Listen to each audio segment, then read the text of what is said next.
Experience Car Movie in Dolby Atmos and Vision. Please download and subscribe ETV Win.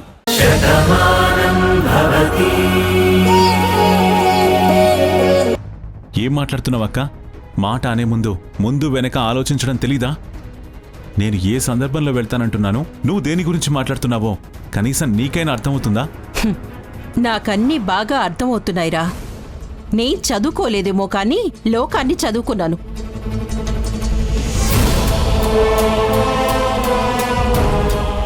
ఇలాంటి తెలివితేటలు నాకు తెలియవనుకోకు. ఇప్పుడు నేను చెప్పింది జరగదు అన్న గ్యారంటీ నువ్వు ఇవ్వగలవా? గ్యారంటీలు ఇవ్వడానికి ఇది వస్తువు కాదు, జీవితం.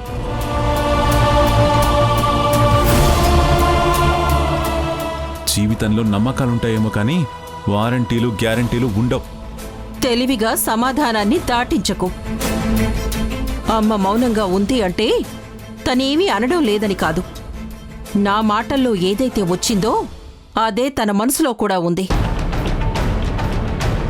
జయ, అనవసరంగా ఉన్న విషయాన్ని నువ్వు గొడవగా మార్చాలని చూడకు. నువ్వు ఆగు బావా. అమ్మ మనసులో కూడా ఇదే ఉంది అంటుంది కదా. ఏంటమ్మా, నీ ఆలోచన కూడా ఇదేనా?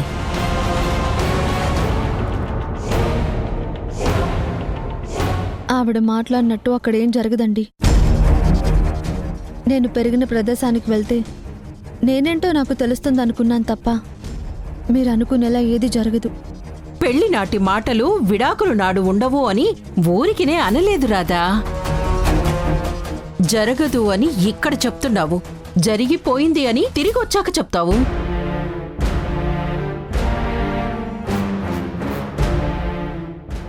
నీ మాటలు నమ్మే ప్రసక్తే లేదు. ఒకరోజు బయట నుంచి వస్తూ మెడలో దండలతోని మంగళసూత్రంతో ఇంటి ముందుకొచ్చారు. ఆ రోజు పెళ్లి జరిగినట్టు హారతులు పడుతుంటే మౌనంగా ఉన్నారు. తర్వాత నిజం చెప్పాలి అనుకున్నామని కొత్త కథలు చెప్పారు. అలాగే ఇప్పుడు ఇంకో పిట్ట కథలు చెప్తే ఇక్కడ ఎవ్వరూ నమ్మరు. ఇంకా చాలక్క, ఈ విషయంలో నువ్వు ఇంకొక మాట మాట్లాడినా నేను తట్టుకోలేను. అమ్మా, నీ మాటే శాసనం. ఈ ఊర్లో ఉన్నా ఏ ఊర్లో ఉన్నా అది నాకు శిలాశాసనంగానే ఉంటుంది. నీకు తెలియకుండా, నీ అనుమతి లేకుండా నేను రాధ మెడలో తాళి కట్టను అని నీకు మాటిస్తున్నాను. నేను ప్రాణం కన్నా ఎక్కువగా అభిమానించే నా తల్లి పాదాల సాక్షిగా ఈ మాటిస్తున్నాను.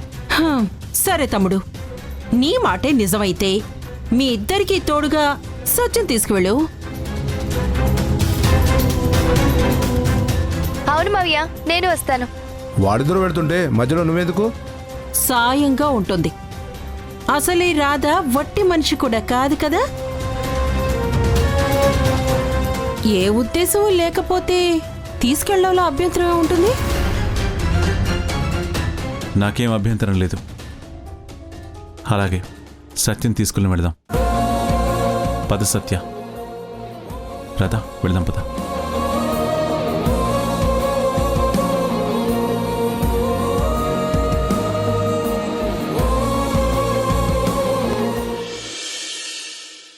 అమ్మయ్యా, అందరూ వచ్చినట్టేనా?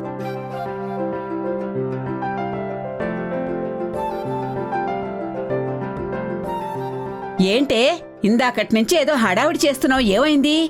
చెప్పాను కదా బామ్మ, అందరూ వచ్చాక ఒక మంచి గుడ్ న్యూస్ చెప్పాలి అనుకున్నాను. అందుకే రమ్మన్నాను. గుడ్ న్యూసా? అందరం వచ్చేసాంగా, ఆ సంగతి ఏంటో చెప్పు. ఇన్ని రోజులుగా అన్ని రకాలుగా మనం ఇబ్బందులు పడుతూనే ఉన్నాం.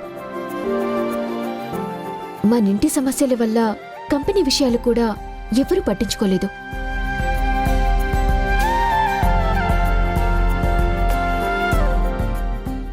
దాంతో కంపెనీ నడుస్తోందా అంటే నడుస్తోంది అంతే. ఈరోజు నేను ఒక టెండర్ని ఫైనల్ చేశాను. చార్జ్ హ్యాండ్ ఓవర్ చేసుకుని ఎంతో టైం అవ్వలేదు, అప్పుడే ఇంత వర్క్ చేశావా? ఆంటీ, మనదే అనుకున్నప్పుడు బాధ్యత మరింత పెరుగుతుంది. మన కంపెనీ అంటే అది ఇంటికి మాత్రమే సంబంధించింది కాదు, అది ఒక వ్యవస్థ. దాని మీద కొన్ని వందల మంది ఆధారపడి బతుకుతున్నారు. అందుకే కదా మనకెన్ని సమస్యలున్నా బిజినెస్ విషయంలో ఎప్పుడూ ఏ ఇబ్బంది రాకుండా అందరం చూసుకున్నాం. ఒక వ్యవస్థ నిలబడాలన్నా, ఒక సంస్థ బ్రతికుండాలన్నా 10 మందితోని ఆ 10 మంది గురించి ఆలోచించాలని భాను కూడా ఎప్పుడూ చెప్తుండేది. అందుకే కంపెనీ విషయంలో మేము ఎప్పుడూ నెగ్లెక్ట్ చేయలేదు. ఎగ్జాక్ట్లీ కార్తీక్. భాను ఉండగానే మన కంపెనీకి ఒక ఆఫర్ వచ్చింది. ఒక పెద్ద కంపెనీ మనతో టైఅప్ అయి మెడికల్ ఇండస్ట్రీలోకి అడుగు పెట్టాలి అనుకుంది. ఇప్పటికీ ఆఫర్ మనకే ఉంది. సుమారు 200 కోట్ల బడ్జెట్ అది. మనం స్టార్ట్ చేస్తే ఒక 150 నుంచి 200 మందికి ఎంప్లాయ్మెంట్ కూడా కలుగుతుంది.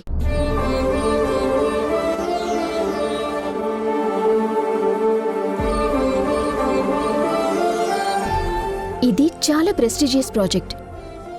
ఇన్ని రోజులు మనం దాన్ని పట్టించుకోలేదు. ఈ రోజు వాళ్ళు అప్రోచ్ అయ్యారు. వెంటనే ఆలోచించకుండా నేను దాన్ని ఫైనల్ చేశాను.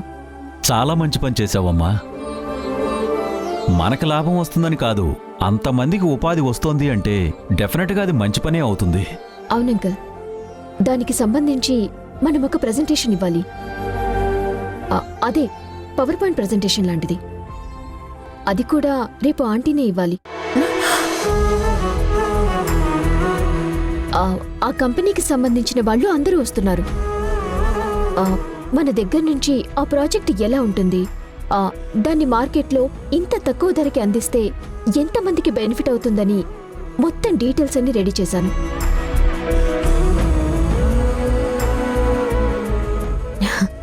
అది ఆంటీ ఇస్తే వాళ్ళు డెఫినెట్గా ఇంప్రెస్ అవుతారు. ఈ ప్రాజెక్ట్ మనకి కన్ఫర్మ్ అవుతుంది. పర్వాలేదు నీలిమా, నువ్వు కూడా మా వదినలాగే ఆలోచిస్తున్నావు. తను కూడా అంతే. ఏ చిన్న అవకాశం వచ్చినా వెంటనే అందిపుచ్చుకునేది. ఇప్పుడు నువ్వు కూడా అదే పని చేశావు. చాలా హ్యాపీగా ఉంది. దెయ్యం దేవత అవుతుందంటే నేనిది వరకు నమ్మలేదు. కానీ ఇప్పుడు నిన్ను చూశాక నమ్మబుద్ధి అవుతుంది. ఒకప్పుడు నిన్ను చూస్తే ఒళ్ళంతా మండిపోయేది. ఇప్పుడు నువ్వు చేస్తున్న పనులు చూస్తుంటే మనసుకు ప్రశాంతంగా ఉంది. ఇదే బుద్ధితో ఉంటే భవిష్యత్తు కూడా బావుంటుంది. తప్పకుండా బామ్మ. నేనేంటో తెలుసుకున్నాను, ఎలా ఉండాలో నేర్చుకున్నాను. ఈ కుటుంబం మంచి గురించి ఆలోచించడం నేర్చుకున్నాను. అందుకే నన్ను నేను కొత్తగా మలుచుకున్నాను. ఇప్పుడు ఈ బాధ్యత కూడా నాకు అప్పగించారు కాబట్టి మన సంస్థని నెంబర్ 1గా నిలబెట్టడమే నా ముందున్న లక్ష్యం. నిరంజన్ గారు, ఆ ఫైల్ ఇవ్వండి. ఇదిగోండి మేడం. ఆంటీ చూడండి.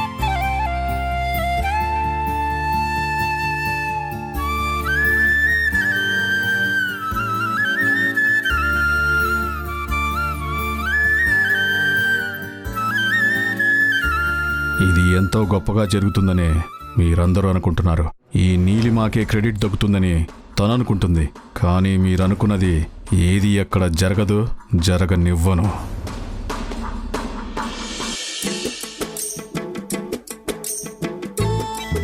మావయ్య, పోయినసారి సిటీకి తీసుకెళ్ళినప్పుడు నువ్వు నాకు సిటీ ఏం చూపించలేదు.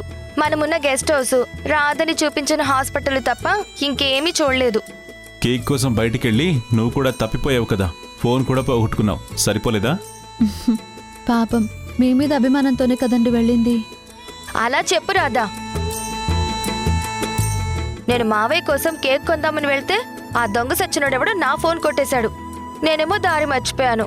ఇంకందులో నా తప్పేముంది? నీ తప్పేమీ ఉండదు, కానీ నువ్వు చేసే పనులే నాకు తలనొప్పిని తీసుకొస్తాయి. పో మావయ్య, నువ్వు అలా మాట్లాడితే నాకు కోపం వస్తుంది.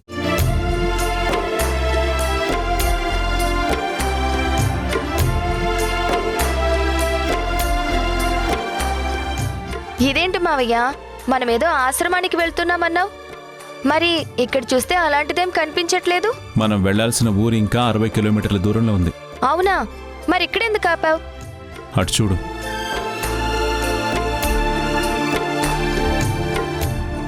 మావయ్య, అక్కడ జామకాయలు ఇంకా అవి ఇవి ఫ్రూట్స్ ఉన్నాయి. అందుకే ఆపాను. వెళ్ళి తీసుకునిరా. అవంటే రాధకి చాలా ఇష్టం. నువ్వు వెళ్ళి తీసుకునిరా. సరే మావయ్య, నీకు రాదంటే ఇష్టం, తనకిష్టమైనవి కొనడం నీకిష్టం. సత్య, ముదురువి కాకుండా లేతగా ఉన్నాయి తీసుకురా. అలాగే.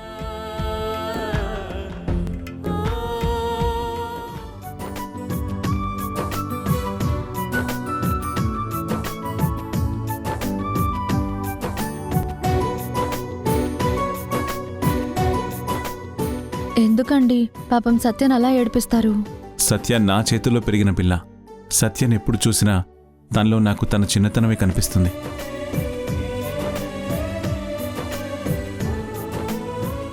మీరు సత్యలో చిన్నపిల్లని చూస్తుంటే సత్య మాత్రం మీరు ప్రేమించాలని ఎదురు చూస్తుంది. అది మీకు అర్థం కాలేదనుకుంది.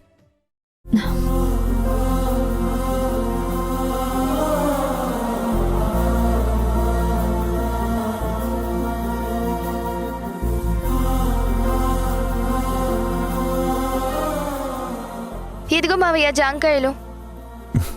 మీ ఇద్దరు తింటూ ఉండండి.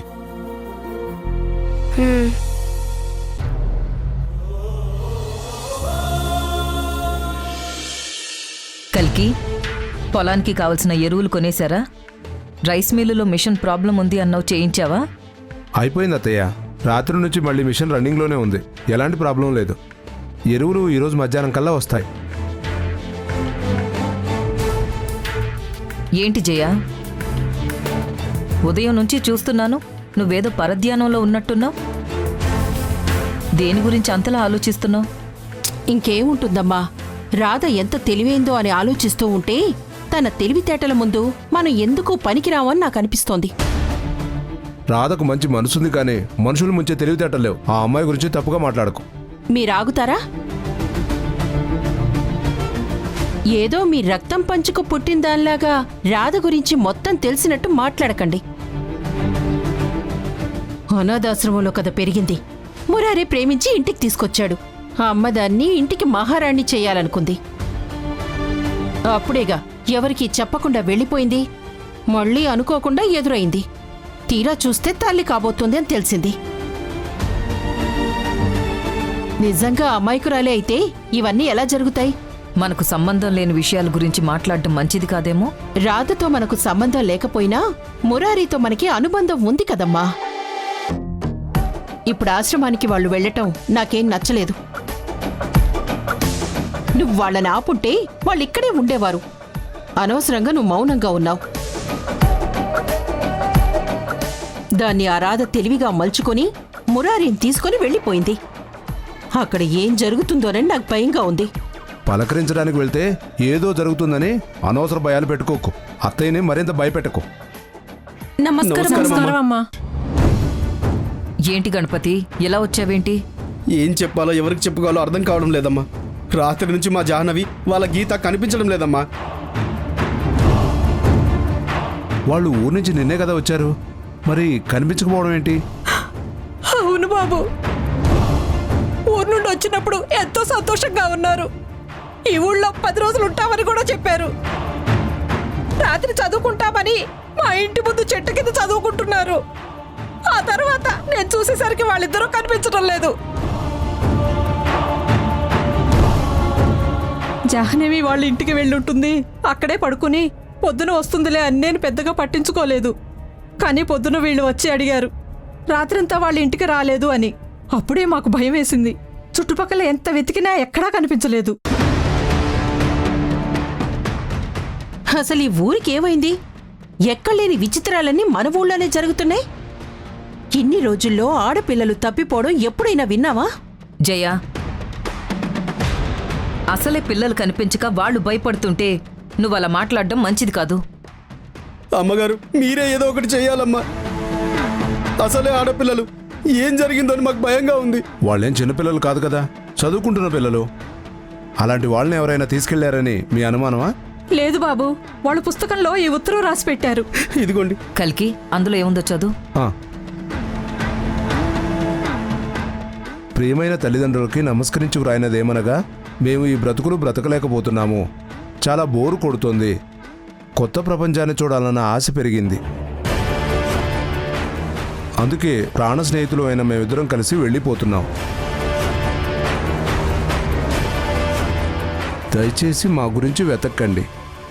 మాకు తిరిగి వచ్చే ఉద్దేశం లేదు.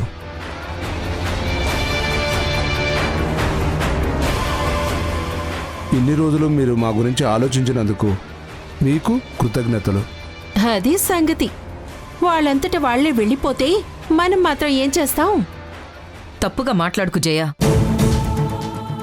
పిల్లలు కనిపించడం లేదు అంటే ఆ తల్లిదండ్రుల భయం ఎలా ఉంటుందో బాధ ఎలా ఉంటుందో నేను ఊహించగలను. గణపతి, అమ్మా. మీరు ధైర్యంగా ఉండండి. వాళ్ళని వెతికించే ప్రయత్నం నేను చేస్తాను. అలాగేనమ్మా. కల్కి, నువ్వు వెళ్ళి ఆ పని చూడు. అలాగే అత్తయ్య. మీరేం భయపడకండి. ఎంత పని చేశారా? నేను మీకు పని అప్పగించి బుద్ధి తక్కువ పని చేశానని నాకు భయం వేస్తోంది. పోయి అమ్మవారి పల్లెల్లోని అమ్మాయిల్ని ఎత్తుకొచ్చారు. అసలు అక్కడికి ఎందుకు వెళ్ళారు? అదేంటి మేడం, ఎక్కడ కనిపించినా తీసుకురామని మీరే చెప్పారు కదా. ఆ ఊరికి వెళ్ళొద్దని చెప్పలేదు కదా. నాకు తెలియదు కదా మీరు ఇంత తెలివి తక్కువ పని చేస్తారని. ఆ ఊరు భువనేశ్వరి మురారి అనే వాళ్ల కంట్రోల్లో ఉంది. అక్కడేదైనా చిన్న తేడా జరిగిందంటే మన ప్రాణాల మీదకొస్తుంది. ఆ మురారి అనే వ్యక్తి సామాన్యమైన వాడు కాదు. అలాంటి ఊరు నుంచి మీరు అమ్మాయిల్ని ఎత్తుకొచ్చారు. ఇప్పుడు ఏం చెయ్యాలో కూడా నాకు అర్థం కావడం లేదు. కాస్త పని చేసే ముందు వెనక ఆలోచించాలి కదా.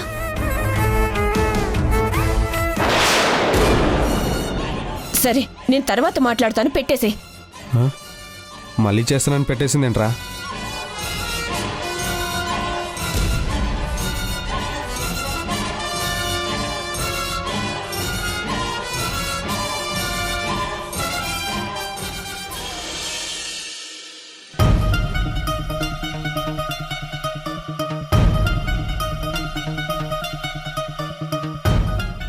ఏంటి రాదా అంత కొత్తగా చూస్తున్నావు?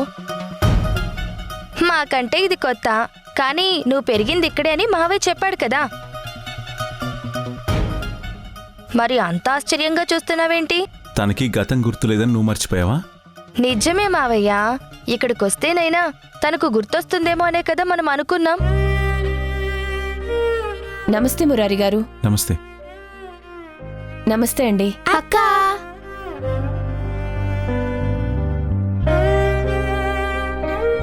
అదేంటక్క అలా చూస్తున్నారు? మమ్మల్ని గుర్తుపట్టలేదా? తను ఇప్పుడు ఎవరిని గుర్తుపట్టలేదమ్మా. మీరు వెళ్ళి ఆడుకోండి, వెళ్ళండి. మురారి గారు, మీరొక్కరే వస్తారనుకున్నాను. రాధ కూడా వచ్చింది. ఆ అమ్మాయి ఎవరు? నా పేరు సత్య అండి. తను మా మావయ్య. అమ్మగారంటే మీరేనా? నేను కాదమ్మా, సావిత్రమ్మ. ఆవిడే ఇదివరకు ఈ ఆశ్రమానికి కేర్ టేకర్గా ఉండేది. ఆవిడ ఆరోగ్యం పాడైన దగ్గర నుండి నేనొచ్చాను. లోపలికి రండి. రాదా?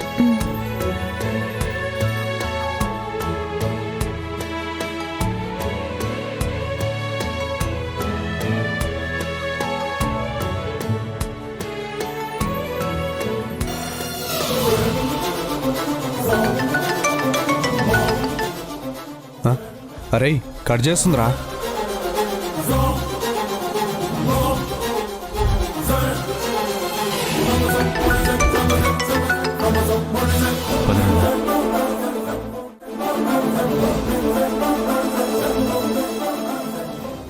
నమస్కారం అమ్మా. బాబు మురారి, వచ్చావా నాయనా? నిన్ను చూడాలని ఎన్నో రోజుల నుంచి అనుకుంటున్నాను. నిన్ను చూడకుండానే కన్ను మూత పడిపోతుందేమోనని భయపడ్డాను. అవే మాటలండి. మీరు మా రాధకి ఎంత కావలసిన వాళ్ళు నాకు తెలుసు కదా. మీరు కబురు పెట్టారంటే రాకుండా ఎందుకుంటాను? నేనొక్కడిని కాదు, ఇంకొకరిని కూడా తీసుకొచ్చాను. ఇంకోరా? ఎవరు బాబు? రాధా,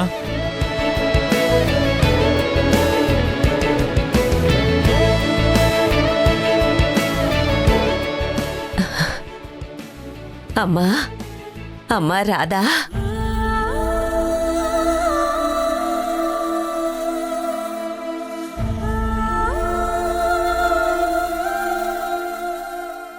అదేంటమ్మా అలా చూస్తున్నావు?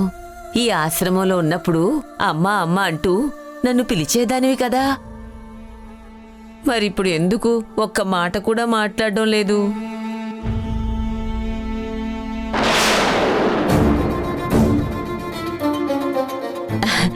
రాధా, నువ్వు గర్భవతివా?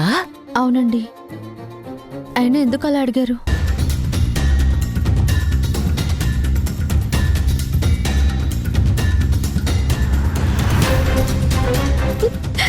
ఊరుకోరాదా? ఇప్పుడు ఏమైంది? ఎందుకంతలా బాధపడుతున్నావు? నీ జీవితం బాగుంటుందని, నిన్ను నీకన్నా అభిమానించే వ్యక్తి నిన్ను ప్రేమిస్తున్నాడని నువ్వే చెప్పావు కదా. ఆ ఇంట్లో వాళ్ళందరూ కూడా నిన్నెంతో ఆప్యాయంగా చూసుకుంటున్నారన్నావు కదా. మరి ఇప్పుడేంటి ఇలా బాధపడుతున్నావు? లేదమ్మా, ఏ ఆశ అయితే నేను మీతో చెప్పానో ఇప్పుడు అది నెరవేరేలా లేదు. మురారి గారి మనసంతా నేనే ఉన్నాను. ఆ ఇల్లు నన్ను మహారాణిని చేయాలని చూస్తుంది, కానీ నాకు ఆ అదృష్టం లేదు. ఏంటమ్మా, ఏం జరిగింది? నేను ఆ ఇంటికి కోడలనైతే ఆ వంశం నాతోనే అంతరించిపోతుంది. అది నాకు ఇష్టం లేదు. నాకొక గొప్ప జీవితాన్ని ఇవ్వాలనుకున్న మురారి గారికి వంశాంకురాలను ఇవ్వలేని దురదృష్టవంతురాల్ని నేను.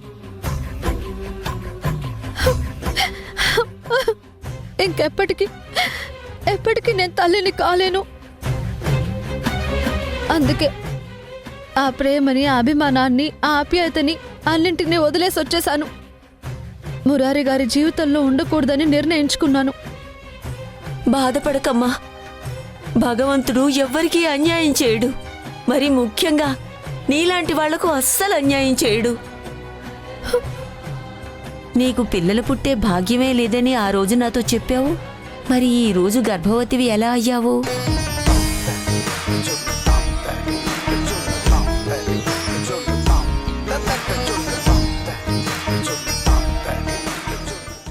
నేను గర్భవతి అని తెలిసాక మీరేదో ఆలోచిస్తున్నారని స్పష్టంగా నాకు అర్థమవుతుంది. దయచేసి అదేంటో నాకు చెప్పండి. నువ్వెప్పటికీ తల్లివి కావు, కాలేవు అని నువ్వు నాతో చెప్పావు. అలాంటి నువ్వు మురారి గారి జీవితంలో ఉండకూడదు అని అక్కడి నుంచి వచ్చేశాను అని నాతో చెప్పావు. మురారి గారి జీవితంలోంచి వెళ్ళిపోవడానికి కారణం అదేనా? మరి అదే నిజమైతే ఇప్పుడు నేను తల్లిని ఎలా కబుతున్నాను?